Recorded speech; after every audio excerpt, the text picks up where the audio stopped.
Bom dia! Bom dia, meus amigos! Estamos iniciando mais um Papo das 9 ao vivo, a partir aqui do meu Cafofo, no Rio de Janeiro.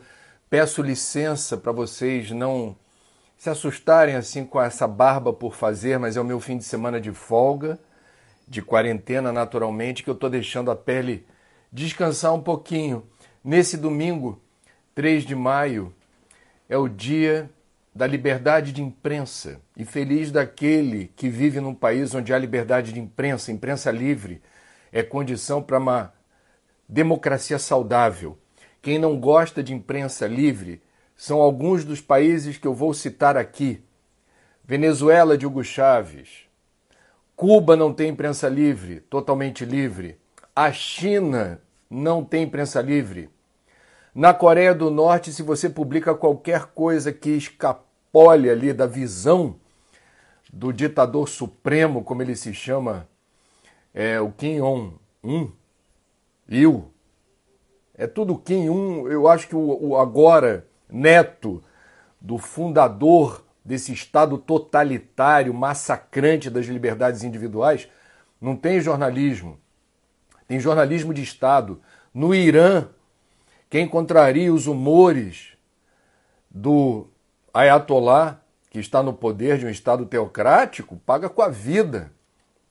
Então, feliz daqueles que vivem em um país onde há imprensa livre. 3 de maio, dia da imprensa livre. Jornalistas que têm a liberdade de imprensa como acessório para denunciar falcatruas, irregularidades, corrupção cometidos nos poderes executivo, legislativo e judiciário. Denunciar os maus empresários, a exploração da mão de obra, toda sorte de crimes, irregularidades, falcatruas. O jornalismo também está na linha de frente em defesa do Estado Democrático de Direito. Então, parabéns a todos aqueles que estão no exercício dessa função. Eu comecei no jornalismo no ano de 1988, o Brasil ainda não vivia uma democracia plena. E só quem passou pela censura sabe o tamanho da encrenca, que é, por alguma razão, que ninguém sabe qual é, isso não se fala, isso não se publica, você não vai conversar com essa pessoa, você não pode perguntar nada sobre isso. Não.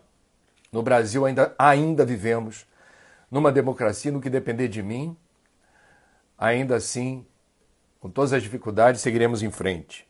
Muito bem, abrindo o Minutos de Sabedoria do nosso parceiro espiritual da empreitada do Papo das 9, Carlos Torres Pastorino. A mensagem de hoje tem sempre uma pessoa, eu vou dizer teu nome ainda, que eu acompanho depois no Stories que você manda. É muito bonito o seu gesto de sincronizar o seu estudo das mensagens com o Papo das 9. Você sempre tem esse cuidado de marcar o número da mensagem. É por você que eu sempre digo o número da mensagem.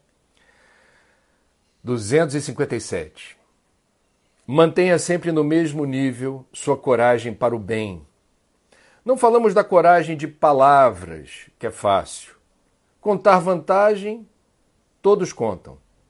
Mas a coragem da luta contra seus próprios vícios é que tem valor, porque daí surgirá a vitória final. Seja constante e persistente.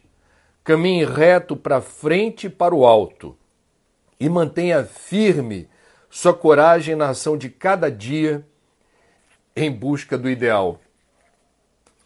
Adoro as mensagens do Pastorino que falam de coragem, porque coragem é uma palavra, é uma das minhas palavras favoritas, assim, para reflexão e para a gente se autossugestionar uma postura diante da vida de enfrentamento das questões que nos desafiam. E como o Pastorino sempre lembra, o nosso maior inimigo somos nós mesmos. O nosso maior adversário somos nós mesmos. Quem mais atrapalha ou sabota a nossa existência somos nós mesmos. Então, quando a gente consegue estabelecer uma relação direta com esse nosso eu oculto, né? Que só você conhece, só você sabe o quanto ele ainda é limitado, imperfeito, o quanto ele ainda possui em dosagens por vezes exacerbadas, estoques de egoísmo, orgulho, cobiça, ganância, vaidade, inveja. O quanto tudo isso, em maiores ou menores notas, encontra-se ainda refugiado dentro de nós, quanto mais disposição tivermos de encarar os fatos e dizer, eu tenho isso. Posto que eu possuo esse sentimento ainda, de que maneira eu posso enfraquecê-lo, enfrentá-lo? Então, para isso, estamos aqui.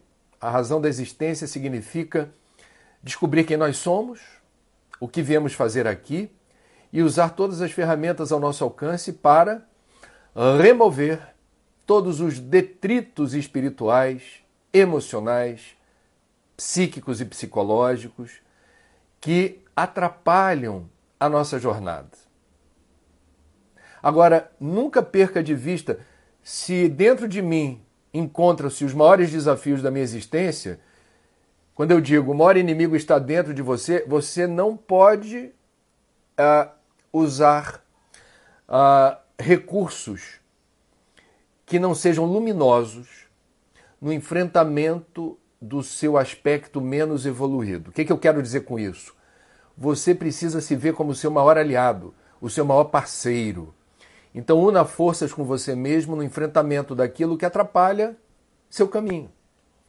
Você não vai enfrentar, como eu procuro não enfrentar minhas imperfeições, de forma negativa, com ódio, porque isso deprecia a autoestima. A autoestima é fundamental para todo esse projeto de luz, todo esse projeto de evolução. Autoestima. Eu me amo e me aceito como eu sou, mas eu sei que posso ser melhor comigo e com os outros. Então, essa é a grande missão, é o grande desafio de todos nós. Meus amigos, hoje é domingo, dia sagrado para os cristãos, normalmente um dia de recesso. A gente já tem, durante a quarentena, muitos dias com cara de domingo. Eu gosto de brincar, eu acho interessante a ideia de que muitos dias estão parecidos com domingo. Mas a energia do domingo é diferente. E a cultura nossa reserva ao domingo um papel que para muita gente é de tristeza e melancolia, porque é um dia de recesso. E a gente, antes da pandemia, estava sempre obnubilado por uma correria insana. Como diria Lulu Santos, que fez uma live ontem, musical, com pressa de chegar a nenhum lugar, né? Aquela coisa, assim, barata voa. O domingo, na verdade, pode ser algo muito útil e importante nesse recesso, nessa trégua do cotidiano, para que a gente reserve um tempo para esse lado essencial.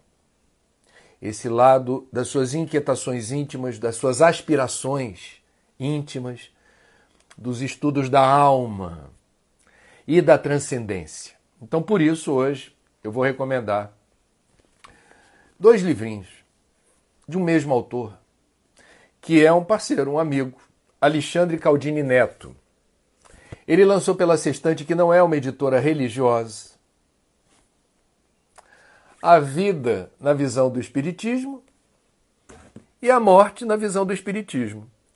Então vejam, esses 2 livros, feitos com perguntas e respostas, escritos por um jornalista top no Brasil, porque ele ocupou cargos importantes de executivo, comandando editoras, chefiando redação. Ele tem um texto leve, direto, objetivo e que explica questões importantíssimas que aludem a esse lado essencial, né? Ao lado espiritual, da transcendência, as grandes questões filosóficas que acompanham a humanidade desde o primeiro Homo sapiens sapiens por aqui. Quem sou eu? De onde eu vim? Para onde eu vou? Por que há dor e sofrimento? O que é Deus? Estamos sozinhos no universo ou existem outras moradas? Quem são meus pais, meus irmãos? Por que haveria alguma lógica na reencarnação? Enfim, são questões que você pode até não concordar, mas são questões interessantes que transcendem a doutrina espírita, porque outras tradições... Ontem uma família assinou uma pergunta colocando questões interessantíssimas do budismo. Então eu acho muito interessante que a gente se interesse pelas perguntas essenciais e busque as respostas aonde elas estiverem disponíveis, e aquelas respostas que fizerem mais sentido para você, você eventualmente poderá aprofundar e se debruçar sobre esse tema. Então, repetindo, temos aqui a vida segundo, ou a vida na visão do Espiritismo, a morte na visão do Espiritismo. 2 livros escritos por um jornalista de São Paulo, parceiro, Alexandre Caldini Neto, de forma didática, clara, objetiva, texto limpo, sem gordura, como a gente diz no jornalismo, e de uma forma interessante e inteligível. Sugestão de doação para hoje, meus amigos, vai ser um pouco ampla e genérica. Não importa em qual lugar do Brasil você viva, preste atenção em todo o movimento, toda a campanha, todo o projeto assistencial que neste momento ocorre nas comunidades de baixa renda, nas favelas, nos lugares aonde não está sendo nada fácil enfrentar a quarentena, o recesso, porque o ganha-pão de cada dia é obtido a cada dia. Então não é simples a sobrevivência, muito pelo contrário, há contornos dramáticos em boa parte, para não dizer todas as comunidades de baixa renda do Brasil. E por que eu estou puxando hoje por aí? Porque eu estou muito impressionado como no Brasil já há estatísticas confirmando que a Covid-19 está matando principalmente pobres no Brasil. Pobres. Isso já aconteceu em Nova York e já conversamos aqui sobre isso. A Covid-19 chega ao Brasil, o novo coronavírus, pelos ricos que faziam turismo na Itália, na China. Trouxeram na bagagem o vírus. Os primeiros lugares onde foram registrados casos de Covid-19 foram justamente em lugares abastados, classe média alta ou ricos.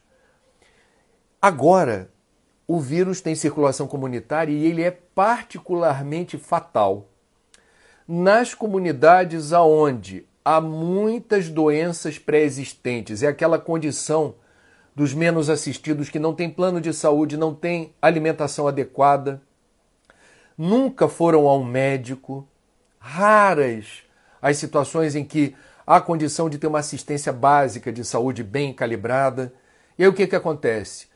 O novo coronavírus faz um estrago onde haja obesidade, pressão alta, hipertensão, diabetes, entre outras inúmeras doenças pré-existentes. Então, uma das formas da gente reduzir essa dramática estatística que já é visível, Rio de Janeiro e São Paulo estão com isso online. Façam essa pesquisa.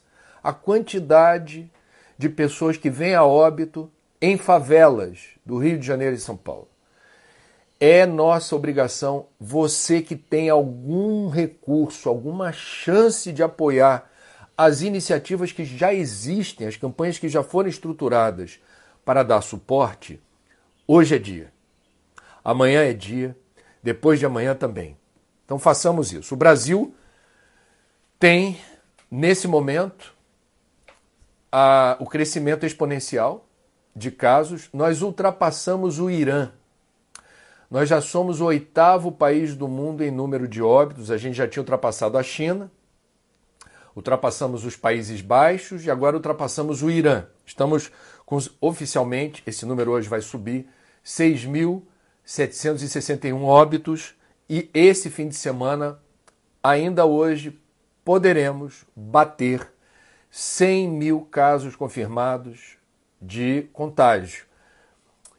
Subnotificação, tá, gente? Os números, tanto de contágio quanto de óbitos, são muito acima disso. Bom, nós tivemos ontem mais um péssimo exemplo dado pelo chefe da nação, circulando em público, batendo foto, abraçando, usando a máscara no queixo, né? E eu não sei explicar isso. Eu estou me antecipando porque eu sei que alguém vai me questionar aqui em relação a isso. Eu já quero dar minha opinião.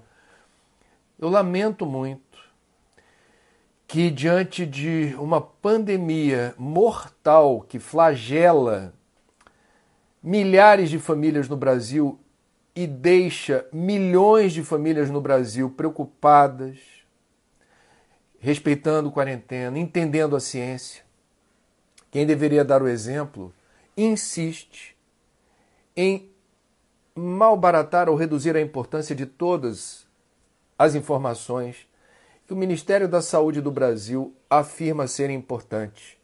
Isolamento social, se for à rua, máscara. A máscara não fica no queixo. Não é para apertar a mão nem abraçar ninguém. Não sei mais o que dizer, portanto, não queria deixar de comentar isso. Também gostaria de lembrar que hoje, mais para o final do dia, nós teremos às 5 da tarde uma live. Eu fui convidado e aceitei o convite para participar de um papo ao vivo na página da doutora Adriana Mello, que é uma das cientistas brasileiras com formação do mundo, na verdade. Ela é uma das pioneiras na vinculação entre Zika vírus e microcefalia. A gente vai falar do vírus da solidariedade. A gente quer ver a metade cheia do copo. 5 da tarde na página da doutora Adriana Mello. Estaremos, portanto, compartilhando informações sobre isso. Nádia Darviti já manda uma pergunta aqui. Suas palavras ontem me deram coragem para participar de uma live. Gratidão. A única coisa que eu lamento na live é o nome em inglês. Porque vamos combinar, o português é tão lindo, o nosso idioma é musical. Quando você conversa, por exemplo, com músicos europeus, americanos, o japonês adora MPB, adora samba. Outras nações reportam que o português falado no Brasil, não é o português qualquer não, é o português abrasileirado. Ele é lindo, ele é musical, é sofisticado, o nosso idioma. E ele é malbaratado por nós, né? A gente está na pátria que se prostituiu o nosso vernáculo, ele é malbaratado com muita facilidade porque vejam a quantidade de palavras que a gente banalizou em inglês no dia a dia. Shopping center, Black Friday, deletar. Deletar é uma palavra introduzida por causa de um verbo em inglês chamado delete, né? Briefing, né? Tantas palavras, release, tantas palavras no dia a dia que a gente, infelizmente, prefere falar em inglês na suposição de que seja chique. Restaurantes, né? Um camarada que é cabeleireiro, ele pode eventualmente achar mais interessante usar uma expressão em inglês, assim, eu sou um designer de cabelo. Eu não critico isso, porque na imprensa a gente também usa muitas palavras em inglês. Mas a gente precisa ficar atento. Em outros lugares do mundo, a França é exemplo disso, os franceses, para proteger o idioma, têm restrições para a adoção de palavras em inglês, principalmente, que precisem de registro. Então, façamos a nossa parte, né? Fast food. E por aí vai. Vamos lá. Fátima Soares, 59. André, é verdade que o Covid-19 já chegou aos presídios? Sim, é verdade, mas a gente não tem muitas informações a respeito, porque infelizmente não há testagem. Há suposição de que esse número em alguns lugares possa ser preocupante, mas não temos maiores informações sobre isso. Bom dia, André. Adriana Freitas de Paula. Bom dia, Adriana. É seguro ir ao dentista neste momento? Bom, vamos lá. O que a gente tem ouvido por aí? Tudo que for adiável, se não for uma emergência, se não for um problema de canal, um desconforto enorme que você esteja sentindo, o recomendável é que você evite. porque o deslocamento da sua casa até o dentista e os protocolos de proteção no consultório, que por mais eficientes que sejam, não eliminam a zero o risco de transmissão, sugerem que você, podendo adiar, adie. E aqui vai, olha, o Rio de Janeiro está passando pelo vexame de não ter muitos leitos disponíveis, mas a justiça descobrir e determinar que em hospitais públicos federais, como é o caso do Hospital de Bom Sucesso, existirem dezenas de leitos e em outros hospitais da rede disponíveis. Então o Rio de Janeiro tem leito na rede pública disponível, mas não operacional. É um vexame. Mais de um mês de pandemia, esses leitos aí dando sopa, sem o devido recurso e investimento. E no Rio de Janeiro, a rede privada tem pelo menos 50% de leitos disponíveis de UTI. Mas não foi feito no Rio de Janeiro nenhum contrato ou acordo para disponibilizar, mediante pagamento, o Estado pagando, a disponibilizar esses leitos. A rede privada alega que não seria justo com quem paga plano de saúde, em precisando não dispor desse leito. E eu fico me perguntando, aonde estaria o juramento de Hipócrates? Porque quem precisa de atendimento deve ter. Você justificar a omissão de socorro porque alguém está pagando e não está precisando, mas se precisar, esse leito vai ser ocupado? Eu acho que a chance de alguém que defenda essa tese ter uma dor terrível na consciência depois não é pequena. É apenas uma opinião. Alguém vai entrar no território do direito, dos contratos, do que preconiza a Agência Nacional de Saúde. Eu estou falando de ética, eu estou falando de dar cobertura a quem precisa, não a quem pode pagar. Simples assim. Bom, K. Salum. Sugestão, André, o que você acha de fazer uma live com Marcelo Gleiser? Seria maravilhoso. Ué, fala com ele. Fala com ele. Eu não vou ser deselegante de entrar no espaço aéreo do Marcelo Gleiser e dizer: Marcelo, topa fazer uma live?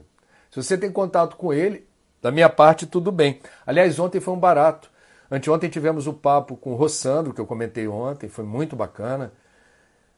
2 sessões de 1 hora. E ontem, o papo com o casal Sinotti, o Cláudio e a Iris, 2 psicólogos, 2 terapeutas de mão cheia de Salvador. A gente também teve 2 tempos de conversa muito legais. Quem quiser acessar, depois vai em Cláudio Sinotti, com S, S-I-N-O-T-I. Muito bacana a conversa. Então estamos aí descobrindo. Eu vou descobrir uma palavrinha, quem quiser me ajudar. Qual seria a melhor substituição em português da palavra live? Se vocês tiverem dicas, eu aceito. E se for uma dica que soe bem, eu vou adotar, hein? O que a gente substituiria por live? Como diz o Anselmo Góes, que é um colunista aqui do Rio de Janeiro, militante do português falado no Brasil, ele sempre publica assim: Black Friday é o C reticências. Não é um palavrão, ele fala Black Friday é o cacete, né? E todas as palavras em inglês que a gente poderia substituir pelo português, ele dá uma bronca. Então, se tiver uma palavra substituir, papo vivo, papo, transmissão, ao vivo, ok. Vou pensar, vou ler depois o que vocês estão mandando e vou ver se eu acho. Olha lá, a Márcia está perguntando para mim, qual o nome brasileiro para a live você sugere, André? Vocês não querem me ajudar com isso, não? Vamos lá. Janice Carvalho. André, sobre usar termos em inglês, não seria um sinal de universidade da comunicação? Nessa linha poderíamos usar termos em espanhol, alemão. Olha, vamos lá. Não é para a gente ser puritano e só falar palavras criadas aqui. A questão não é essa. Não tem nenhum problema a gente usar uma ou outra expressão idiomática estrangeira que tem um sentido, tem um histórico por trás. Aí tudo bem. Agora, no que tange ao inglês, reconheçamos que nós não temos o menor pudor de, na dúvida, usar uma palavra em inglês. E detalhe, na maioria absoluta dos casos, sem saber falar inglês. A gente acha bonito, a gente acha chique. Não por acaso, gente, é muito importante a gente... Por que no Brasil, quando estreia o novo filme do Homem-Aranha, 2/3 dos cinemas, no circuitão, abrem espaço para um único filme de Hollywood? Existe método na indústria cultural americana para atropelar países periféricos, inoculando junto do filme modismos, produtos comerciais e cultura. Quando você assiste um filme no cinemão, filme comercial de Hollywood, por mais interessante que seja a história, há aí embutido uma operação cavalo de Troia. Junto com o filme, vem hábitos, comportamentos, estilos de vida, padrões de consumo embutidos na língua, na linguagem, na história que está sendo contada em inglês. Isso é business. Business is business. Negócios são negócios e a vida segue. Não sejamos inocentes. Aliás, vem uma mensagem agora do Recife que não deu tempo de ler. Exaltar a memória de Ariano Suassuna, paraibano, que adotou o Recife, torcedor do esporte. Ariano era um defensor intransigente do português. Ele dizia: não troco meu oxente pelo ok de ninguém. Ariano Suassuna. Não troco meu oxente pelo ok de ninguém. Vamos lá. André, o que você acha dessa dependência do Brasil por insumos da China e de outros países, aqui com tantos recursos para isso? Olha, essa resposta é simples. O que se convencionou chamar de globalização significa um grande compartilhamento. É uma grande linha de montagem, aonde nós, em qualquer lugar do mundo, vamos dar preferência aos produtos mais baratos. Ponto. E a China, na linha do tempo, se tornou um país ultra competitivo. Num primeiro momento, porque não havia legislação trabalhista, não tinha o ônus de pagar salários justos. A China está correndo atrás do prejuízo em relação a isso. Mudou. Não totalmente, mas deu uma melhorada na qualidade das relações trabalhistas. Então a China é um país que aproveitou muito bem a janela de oportunidade da globalização, oferecendo de A a Z informática, produtos hospitalares, brinquedos. Para o lado que você apontar, você vai ver o chinês oferecendo pelo melhor preço. Então a palavra-chave da globalização é logística. Se eu moro tão longe da China, por que é barato comprar da China? Né? Essa é uma questão. A logística facilitou a globalização, não encarecendo muito o custo do transporte. Uma outra questão é de que, por exemplo, um navio cargueiro que saia do Brasil transportando minério de ferro para os chineses não vai voltar vazio. Então você tem trocas comerciais feitas assim. Eu vou para a China buscar tudo que é baratinho e levo matéria-prima para eles e a gente acaba viabilizando esse negócio. Só deixando claro uma posição sem nenhuma pretensão. Eu nunca tenho essa pretensão de estar falando algo inquestionável, que não seja sujeito a crítica ou questionamento. Penso eu que a pandemia vai determinar um abalo sísmico nessa dinâmica. A Organização Mundial do Comércio já reconhece prejuízos nessa dinâmica da globalização. Países como o Brasil estão repensando a dependência da China em relação a alguns produtos na área da saúde, porque a gente está vendo o tamanho da encrenca que é essa profunda dependência dos chineses. Então, isso já está precificado, o cenário é esse. A dinâmica da globalização, pensando o mundo como uma linha de montagem, por exemplo, um smartphone, ele é feito com materiais siderúrgicos, metais, eventualmente extraídos também do Brasil. O copyright é dos Estados Unidos, que desenvolveu a tecnologia. a China, por sua vez, ou a Índia, se esmeram em fazer a montagem dos produtos e a vida segue. É muito interessante ver como é que se dá um produto passa por vários países até chegar à sua mão.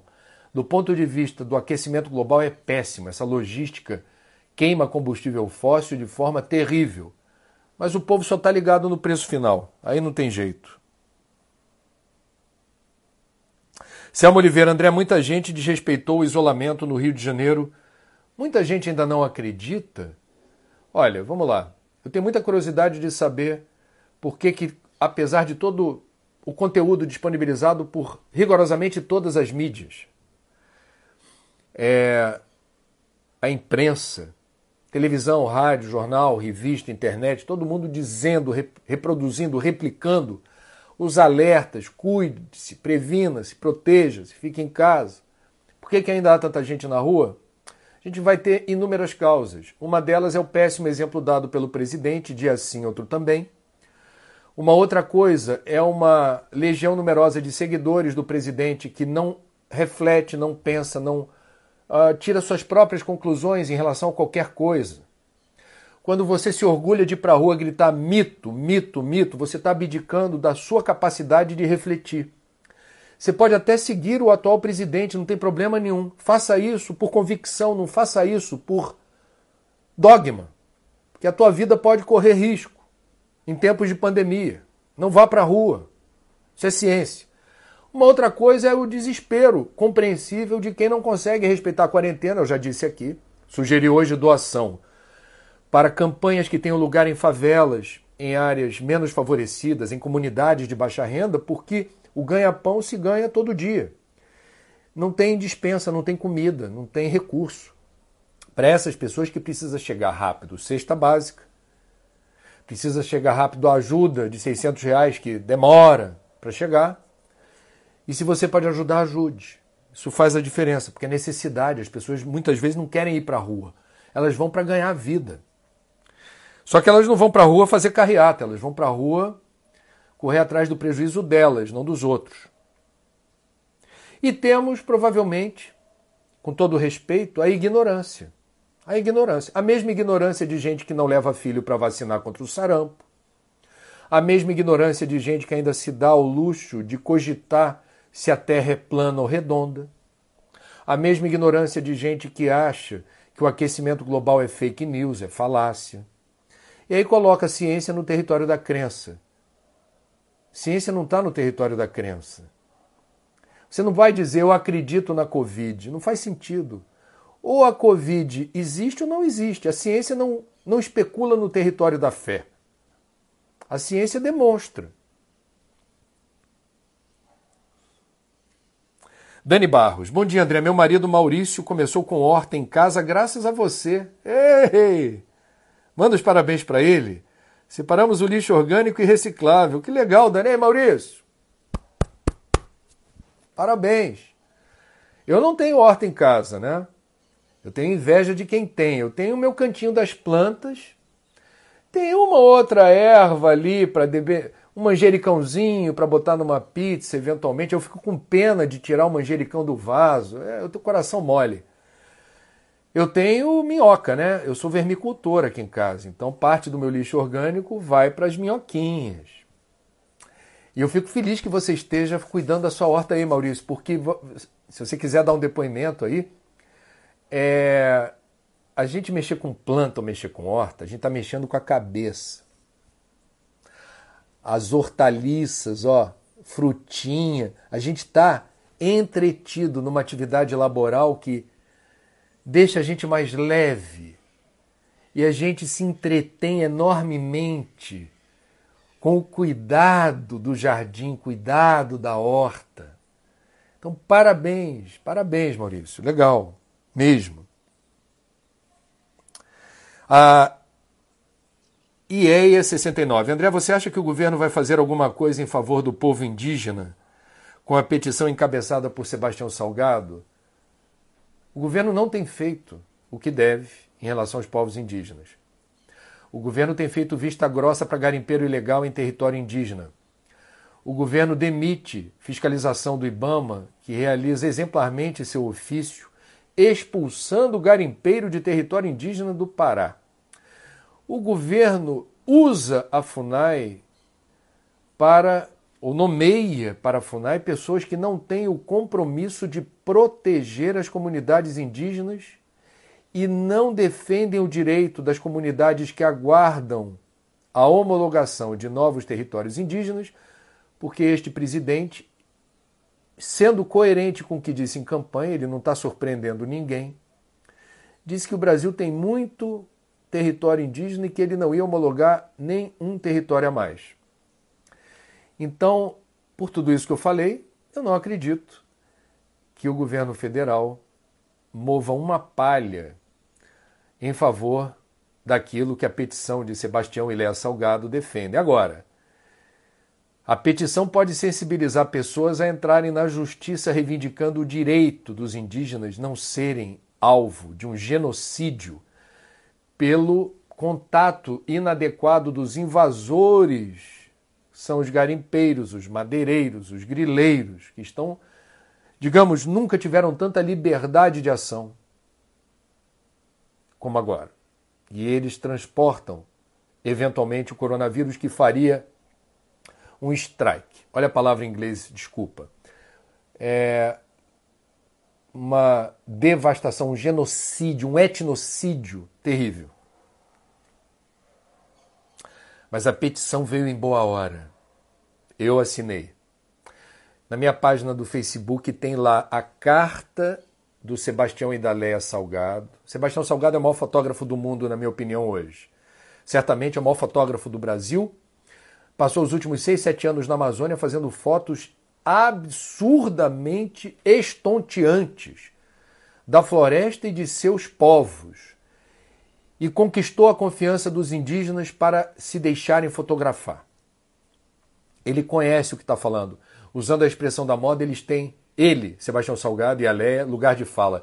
Deixa eu contar uma historinha rápida do Sebastião Salgado. Ele é mineiro, de Aimorés, que fica ali na divisa com o Espírito Santo, e o pai dele foi pecuarista e plantador de café.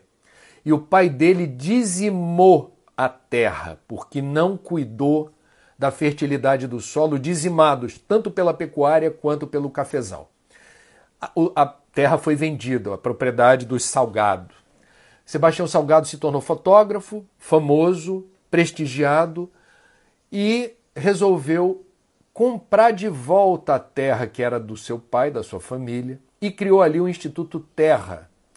Revegetou aquela área toda, a água apareceu de novo. Criou uma escola de agronomia para ensinar os proprietários rurais que vivem na região a usarem com inteligência o solo e a água. Criou uma escola, tem creche. Ele fez do limão uma limonada socioambiental. É lindo o trabalho do Sebastião Salgado e da Léa. Quem quiser, visite depois da live, que eu vou continuar usando essa expressão até vocês me sugerirem um nome em português decente. Acessem o site do Instituto Terra, do nosso querido, glorioso Sebastião Salgado. Samantha Arraes. André, bom dia. Amsterdã, na Holanda, se prepara para adotar a economia Donut, D-O-N-U-T, após a pandemia. Está sabendo? Não só estou sabendo, como mostrei aqui num dia desses o livro que eu estou lendo nesse recesso, que é Economia Donut.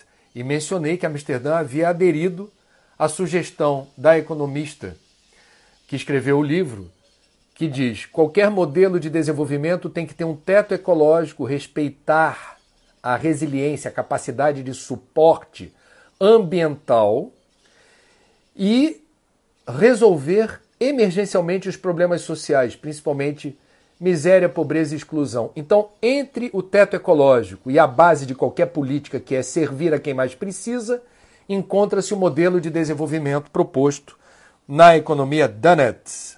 Donut. Donut é uma rosquinha, né? Vocês conhecem, né? E o gráfico que ela explica o modelo parece uma rosquinha com um buraquinho no meio. Por isso que recebeu o nome de economia Donut. Bom, Carol Tupinambá 79. André, bom dia. Você não acha que a liberdade de imprensa nos trouxe o que estamos vivendo hoje? As mídias de massa ajudaram a eleger o nosso Nero. Ela que disse. Bom, vou fazer um comentário meu aqui. O que me parece que parte das empresas de comunicação entendeu é que Paulo Guedes, que foi denominado Posto Ipiranga, trouxe ideias que pareciam interessantes. Eu não estou falando de mim não, hein? Estou falando... Eu não vou me entregar aqui, porque eu não tenho nenhuma filiação política partidária nem ideológica. Zero. Agora, eu sou uma pessoa humanitária. Eu sou um ambientalista muito preocupado com a questão social. É o máximo que eu posso falar. Então eu estou aqui reportando jornalisticamente 2018, na época da campanha. Muitos empresários, inclusive alguns da área de comunicação, se entusiasmaram com o projeto do Paulo Guedes. Numa economia destroçada pelo governo Dilma. E que o governo Temer foi muito confuso em vários aspectos, mas na doutrina econômica ele teria tentado ali dar uma guinada apontando para o alto. E nós tivemos, portanto, sim, você tem razão, o entusiasmo de muitos empresários em relação à perspectiva econômica, sem avistar a questão do perfil do candidato. É isso que eu tenho para dizer. A história fala por si. Tudo o que foi dito está marcado na história. Todas as adesões ficaram registradas, né? E, naturalmente, nesse momento, isso sempre acontece com qualquer candidato, um certo desapontamento, uma certa decepção, mas especialmente o fato do presidente ter, no intervalo de semanas, demitido o ministro da Saúde, que vinha bem, e depois a saída do seu ministro da Justiça. Aliás, ontem em Curitiba, na porta da Polícia Federal, foi quase patética a briga, a disputa entre bolsonaristas e moristas. Depois vocês acessem os vídeos. Enfim, eu digo quase patético porque uma coisa é você ter cultura política, é você saber se posicionar politicamente. Eu acho isso muito importante, isso é cidadania. Uma outra questão é você idolatrar deuses, entre aspas e com D minúsculo, no mundo da política. Não existem deuses, não existem mitos, não existem santos. São pessoas falíveis como eu e vocês. E que precisam ser percebidas assim, porque a gente fica uma visão muito maniqueísta, que não corresponde à realidade. O mundo é mais complexo do que essa visão. Tem um lado sempre certo e todos os outros errados. Eu não consigo enxergar o mundo assim. É uma falha minha. Eu não consigo enxergar o mundo de forma maniqueísta. Não consigo.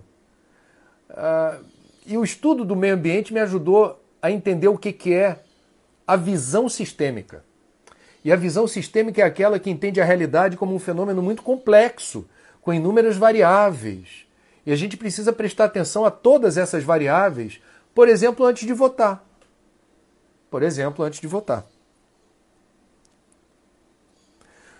Anne Pauli. André, existem empresas que não aderiram ao isolamento. Meu irmão, por exemplo, mora com meus pais numa área de risco e os chefes não liberam o home office. Existe alguma legislação para ele se proteger? Você pode denunciar se o seu irmão trabalha em alguma atividade econômica que não é considerada serviço essencial, num lugar do Brasil onde só os serviços essenciais podem funcionar, você deve denunciar isso ao Ministério Público do Trabalho.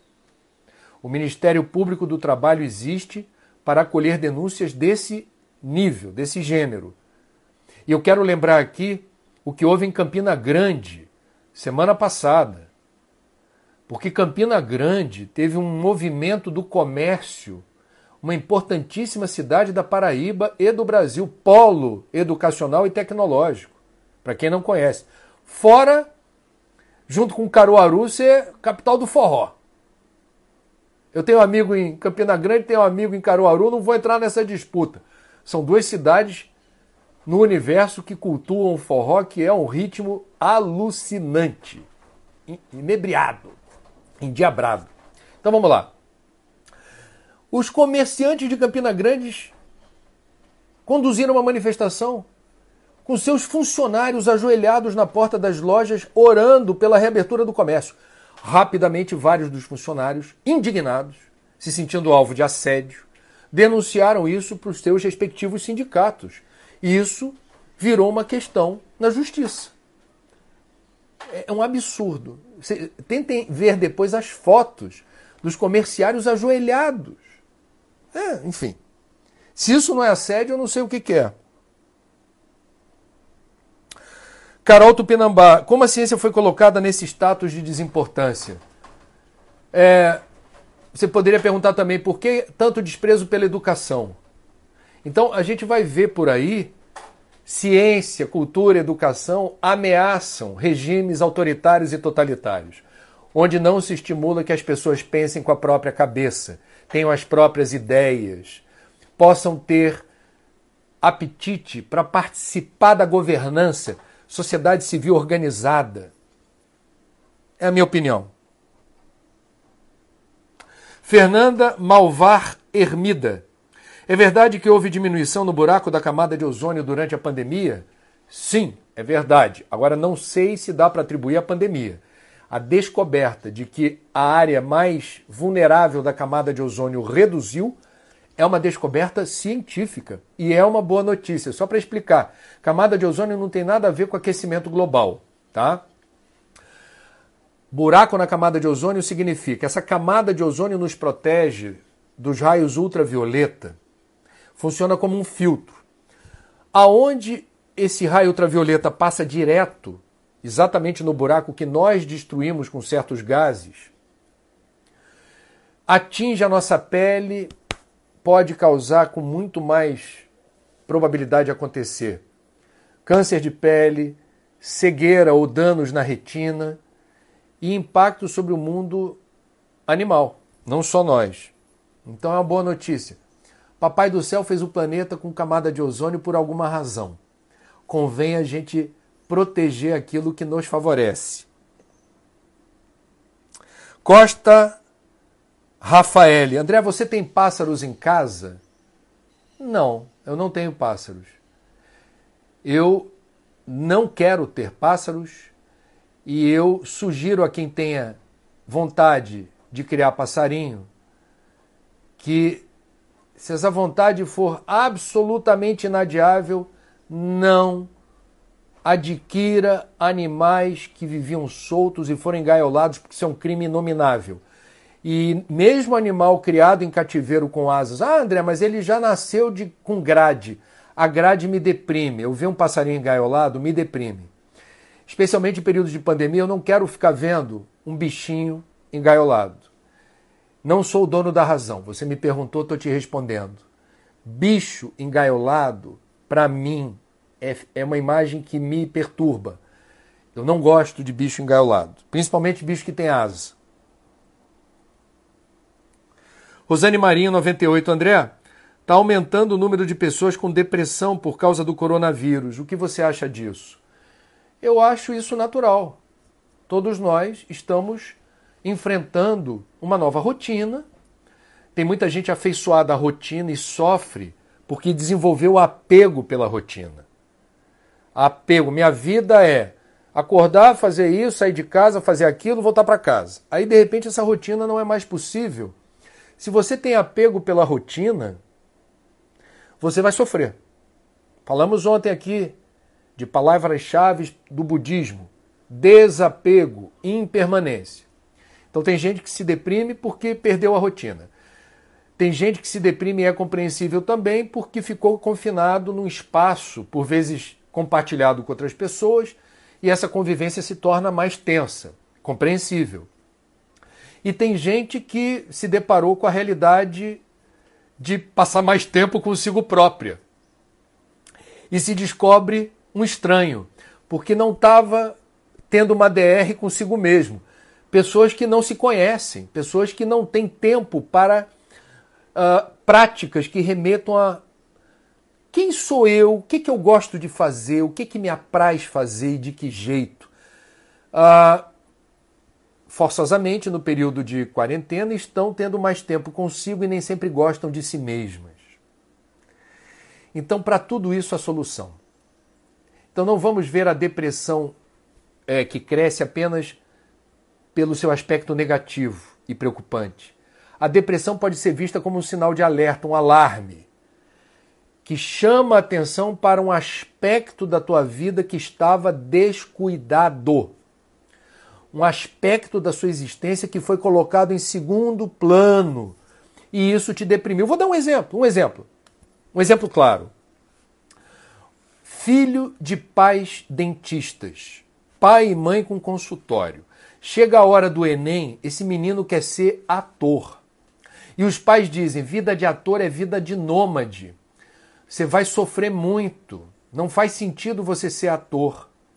Seja dentista que você vai herdar nossa clientela em nossos consultórios. Aí o menino, vítima de assédio, escolhe fazer odontologia. Não tem vocação. No período da faculdade ele está ali cheio de dever, cheio de trabalho, vai fazendo sem muito gosto, vai tocando a vida. De repente vem a pandemia, o recesso, ele está tendo aula daquilo que ele não gosta muito à distância. Olha o sofrimento. E ele, de repente, com mais tempo para si, se confronta com seu coração. E o coração nunca disse para ele, faça odontologia. Nunca. E ele, tendo tempo para ele, descobre, meu Deus, o que eu estou fazendo da minha vida?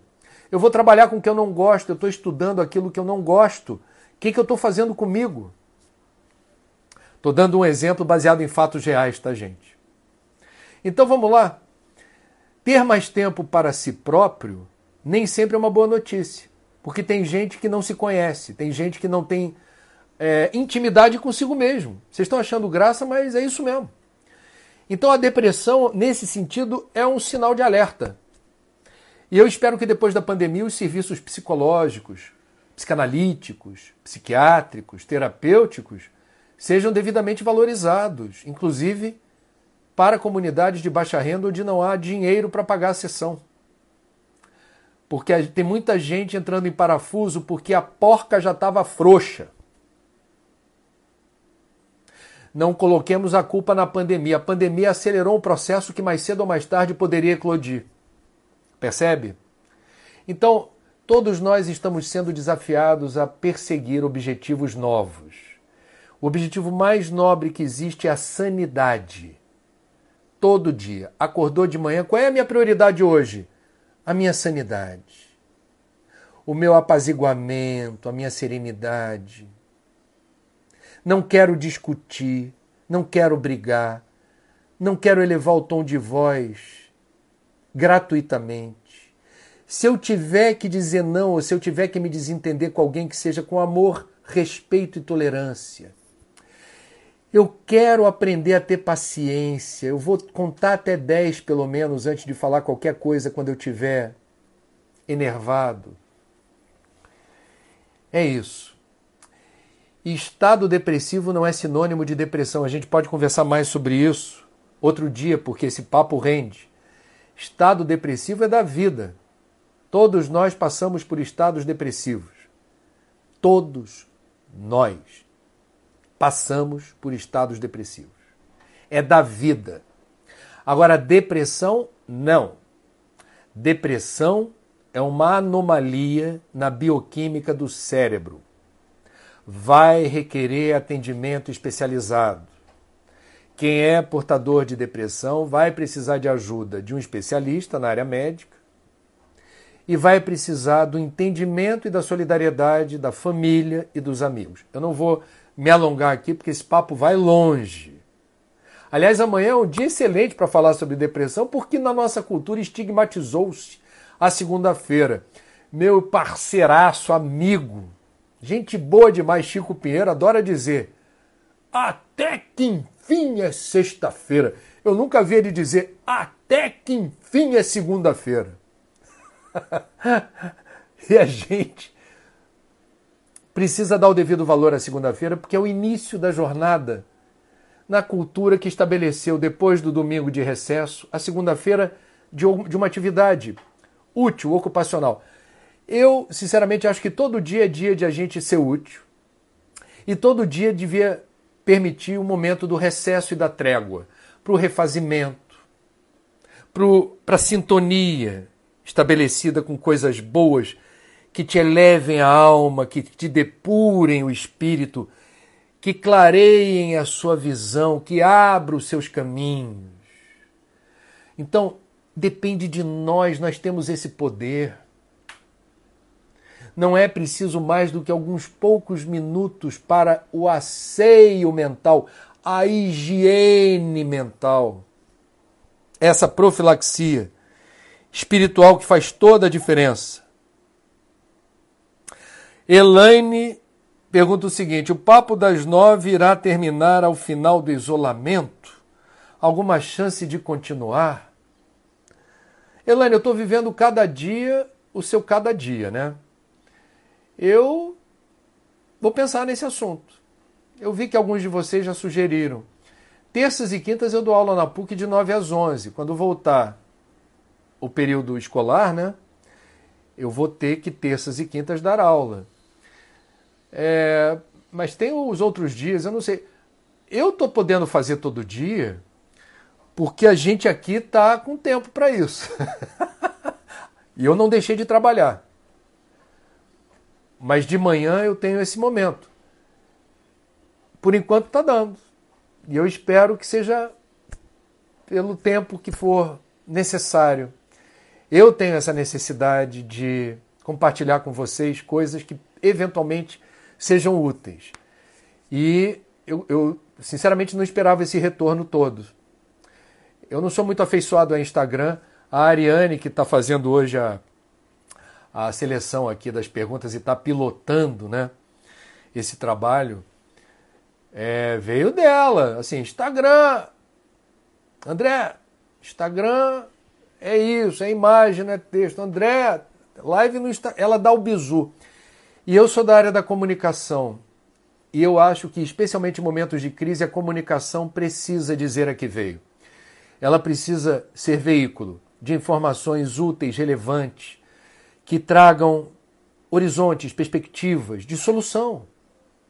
Diferentes gêneros de solução, individuais, coletivas, soluções. E por vezes a solução não é nenhuma informação objetiva, a solução é uma música, a solução é um sorriso, a solução é um insight, é uma historinha despretensiosa. Então, vou levar em consideração e agradeço a gentileza. Eu estou aqui na esperança de que hoje venha o técnico da NET Claro para dar um upgrade. Olha a palavrinha horrorosa. Para melhorar a condição do meu Wi-Fi, socorro, como o inglês nos pegou de jeito, do meu equipamento que permite transmissão de sinais sem linha. Wi-Fi é mais prático. E melhore a banda larga. Graças a Deus, banda larga sobrou para o português. Então, enquanto ele não vem, eu vou me ocupar com outra coisa, porque mente vazia é morada do diabo. Vocês conhecem esse ditado? Então, ocupe a sua mente. Quando quiser relaxar, escolha um passatempo que dê sustância para sua alegria, para sua coragem, para sua fé. E que seja lazer e entretenimento do bem. Nutra-se de luz, alimente-se de amor, inspire-se na paz, pratique a caridade. Hoje, 5 da tarde, na conta do Instagram da doutora Adriana Mello, pioneira na descoberta do Zika vírus, determinando casos de microcefalia, participarei de um papo ao vivo no Instagram.